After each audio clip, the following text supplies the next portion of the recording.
তা হচ্ছে নতুন একটি স্লাইড নেওয়ার নিয়ম। আমরা পাওয়ার পয়েন্ট প্রেজেন্টেশনে বেশ কয়েকটি ভাবে আমরা একটি নতুন স্লাইড নিতে পারি। আমরা সেই নিয়মগুলো এখন একে একে শিখব। হোম ট্যাবে আমাদের একটি সাব ট্যাব আছে কি স্লাইডস। এইখানে দেখি আমরা নিউ স্লাইড নামে একটি অপশন আছে, এই হচ্ছে অপশনটি নিউ স্লাইড। খেয়াল করেন এই নিউ স্লাইডের দুইটি অংশ, দুইটি পার্ট। নিচে একটা এরো আছে, এরোর মানে আমরা বলেছিলাম কি, এরোর মানে আমরা বলেছিলাম এখানে আরো কিছু আছে। খেয়াল করেন আমরা একটি নতুন স্লাইড নেওয়ার জন্য যদি এই নিউ স্লাইড অংশের উপরের অংশটাতে একটা ক্লিক করি, তাহলে কি হচ্ছে আমাদের একটি নতুন স্লাইড এসে পড়ছে। এ হচ্ছে আমরা যতগুলো ক্লিক করব ততগুলো স্লাইড আমাদের আসবে, এই হচ্ছে একটি নিয়ম। এখন খেয়াল করেন এই নিউ স্লাইডের অ্যারোটাতে আমরা ক্লিক করি, এইখানে বিভিন্ন থিমের স্লাইড আমাদের দেখাচ্ছে। আমরা যে স্লাইডগুলো এতক্ষণ নিলাম সেগুলোতে দুটো করে কি আছে, বক্স আছে বা লেখার জায়গা আছে, যেমন ক্লিক টু অ্যাড টাইটেল, আরেকটা কি আছে ক্লিক টু অ্যাড টেক্সট, এরকম দুটি করে বক্স আছে। আমরা যদি চাই অন্যান্য থিমের স্লাইড নেওয়ার জন্য তাহলে এই অ্যারোটাতে ক্লিক করলে দেখেন এখানে বিভিন্ন ধরনের, যেমন title slide, title and content, section header, two content, comparison, title only, blank, বিভিন্ন ধরনের স্লাইডের থিমগুলো এখানে শো করতেছে। আমরা এখান থেকে বিভিন্ন ধরনের স্লাইড নিতে পারি আমাদের ইচ্ছা মতো বা কাজের প্রয়োজন অনুযায়ী। আমরা এখান থেকে বিভিন্ন ধরনের স্লাইড নিতে পারি। এই হচ্ছে একটি উপায়ে স্লাইড নেওয়ার নিয়ম। আরেকটি উপায় হচ্ছে আমাদের যদি আমাদের নতুন কোনো স্লাইড নিতে হয়, যদি আমরা সাপোজ এই সর্বশেষ স্লাইডটার পরে আমরা আরো কিছু স্লাইড নিতে চাচ্ছি, সরাসরি যদি আমরা কিবোর্ডের ইন্টারে চাপি তাহলে আমাদের কি হবে, নতুন স্লাইড আসবে। আমরা চাপলাম, দেখেন নিচের দিকে একটা একটা করে স্লাইড বাড়ছে। এ হচ্ছে আরেকটি নিয়ম। স্লাইড নেওয়ার জন্য একটা শর্টকাট কমান্ড আছে, সেটা হচ্ছে কন্ট্রোল প্লাস এম। আমরা যদি কিবোর্ডের কন্ট্রোল প্লাস এম চাপি তাহলে কি হবে, একটি করে নতুন স্লাইড তৈরি হবে। যেমন আমরা চাপি কন্ট্রোল প্লাস এম, দেখেন আমি কন্ট্রোল প্লাস এম চাপলাম, একটা করে স্লাইড আমাদের কি হচ্ছে, তৈরি হচ্ছে। এই হচ্ছে মাইক্রোসফট পাওয়ার পয়েন্টে নতুন স্লাইড নেওয়ার কিছু নিয়ম। এখন আমরা শিখব কিভাবে স্লাইড ডিলিট করা যায়। ডিলিট করা খুবই সহজ। আমরা যে স্লাইডটি ডিলিট করতে চাচ্ছি তার উপর সেটাকে ক্লিক করে সিলেক্ট করার পর আমরা শুধু কিবোর্ডের ব্যাক স্পেসে চাপ দিব, তাহলে কি হবে, স্লাইডগুলো আমাদের ডিলিট হয়ে যাবে। খুবই সহজ, আমরা এভাবে স্লাইডগুলোকে ডিলিট করতে পারি। এখন আমরা শিখব কিভাবে আমরা একটি স্লাইডকে কাট কপি পেস্ট করতে পারি। আগের মতোই নিয়ম, আমরা যে স্লাইডটাকে কাট কপি পেস্ট করতে চাচ্ছি জাস্ট সেই স্লাইডটি আমরা সিলেক্ট করব। সিলেক্ট করার পর আমাদের কাট কপির কমান্ড দিতে হবে ও যেখানে পেস্ট করতে চাচ্ছি সেইখানে যাওয়ার পর আমাদের কি করতে হবে, পেস্ট করতে হবে। যেমন আমরা চাচ্ছি এই 2 নম্বর স্লাইডটাকে কাট বা কপি করার জন্য। আমরা 2 নম্বর স্লাইডটা কি করব, প্রথমে সিলেক্ট করব। সিলেক্ট করলাম, করার পর আমরা এইখান থেকে কাট বা কপির কমান্ড দিতে পারি অথবা রাইট বাটন ক্লিক করে কি করতে পারি, কাট বা কপি করতে পারি। আমি চাচ্ছি এটাকে কপি করব। আমি কি করলাম, এখান থেকে কপি অপশনটাতে ক্লিক করলাম। ক্লিক করার পর আমরা চাচ্ছি এই 4 নাম্বার স্লাইডটার পরে আমাদের এই স্লাইডটা পেস্ট করব রাখার জন্য। আমার কি করতে হবে, 4 নাম্বার স্লাইডটা সিলেক্ট করতে হবে। আমি 4 নাম্বার স্লাইডটা সিলেক্ট করলাম, তারপর আমি কি করব, পেস্ট করব। আমরা সরাসরি এই পেস্ট অপশনটাতে ক্লিক করে দিলাম, তাহলে কি হলো, আমার এইখানে আরেকটা স্লাইড বেড়ে গেল। আমরা কোনো কিছু লিখিনি কারণে এটা বোঝা যাচ্ছে না, সব একরকম লাগছে, কিন্তু এখানে আরেকটা স্লাইড আমাদের কি হয়েছে, বেড়ে গিয়েছে। এই হচ্ছে কোনো স্লাইড কাট, কপি, পেস্ট করার নিয়ম। এখন আমরা খুবই গুরুত্বপূর্ণ একটি বিষয় শিখব, তা হচ্ছে স্লাইড ডিজাইন।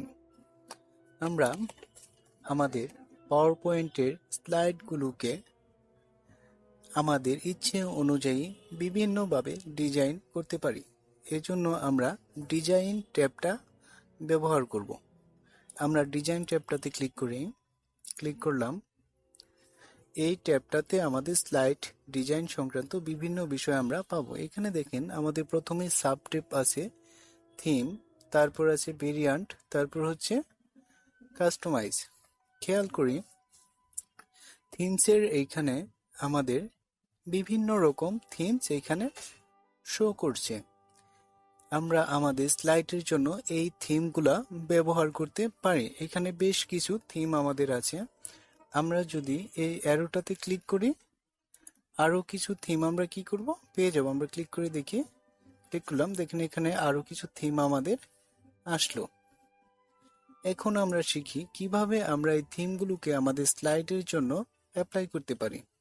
খেয়াল করেন, আমি চাচ্ছি এই থিমটাকে আমাদের স্লাইডে অ্যাপ্লাই করার জন্য। আমরা জাস্ট কি করব, থিমটার উপর গিয়ে আমাদের মাউসের একটা ক্লিক করব। আমরা এই থিমের উপর গেলাম, মাউস পয়েন্টারটা নিলাম এবং একটা ক্লিক করলাম। দেখেন এই থিমটা কি হলো, আমাদের স্লাইডগুলোর উপর অ্যাপ্লাই হয়ে গেল। এইভাবে আমরা যে কোনো থিমকে আমাদের স্লাইডগুলোর জন্য অ্যাপ্লাই করতে পারি। জাস্ট দেখেন আমি এটাতে ক্লিক করলাম, এটা অ্যাপ্লাই হলো, পরবর্তী আরেকটাতে ক্লিক করলাম, এটাও অ্যাপ্লাই হয়ে গেল। এভাবে আমরা যে কোনো থিমকে আমাদের স্লাইডের জন্য অ্যাপ্লাই করতে পারি। এই হচ্ছে থিম অ্যাপ্লাই করা। এখন দেখেন থিমসের পাশেই আমাদের আরেকটা অপশন আছে ভেরিয়ান্টস। আমরা একটা থিমকে কাস্টমাইজ করতে পারি। যেমন আমরা একটা থিম আমাদের স্লাইডগুলোর জন্য সিলেক্ট করলাম। আমরা চাচ্ছি এই থিমে যে কালারগুলো আছে এই কালারটা চেঞ্জ করব, তারপর ব্যাকগ্রাউন্ড ডিজাইনটা চেঞ্জ করব।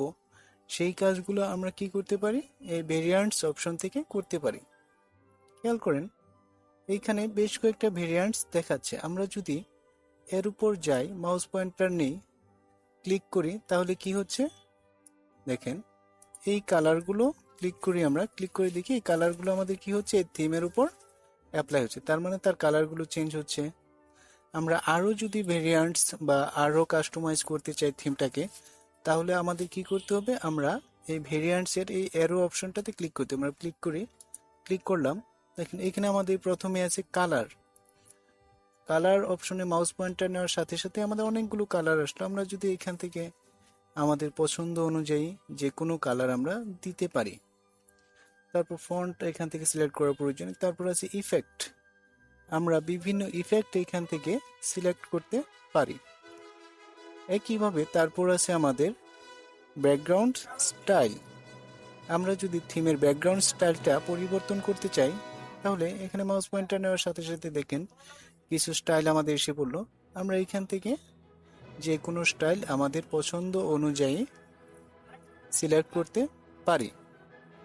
এই হচ্ছে একটি থিম অ্যাপ্লাই করা এবং থিমের ভেরিয়ান্টসগুলো অ্যাপ্লাই করা।